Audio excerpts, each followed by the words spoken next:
Machine use करने वाले परेशान होते हैं और कहते हैं कि उमर भाई सिलाई मशीन जो है अटक रही है, धागे के बगैर ही अटक रही है। अब हम इसको चलाए क्या, ये देखें, ये काफी टाइम बाद निकाली है और ये अटक रही है। ये देखें, ये आवाज भी कर रही है, ये देखें आप, ये जेन्युइन आवाज है इसका, आवाज भी कर रही है मशीन और अटक भी रही है। लेकिन असल में कुछ गौरतलब चीजें होती है जो आप खुद भी गौर कर सकते हैं। अगर आपकी मशीन में इस तरह का फॉल्ट आ रहा है तो आपने क्या करना है, अपने मशीन को जो है, देखिए मैं आपको बताता हूँ, गाइड करता हूँ उस मुताबिक।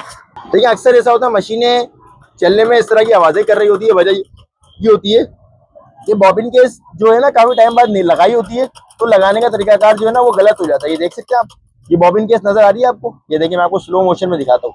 ये देखिए आप, ये देखिए आप, इससे एक फॉल्ट और भी पैदा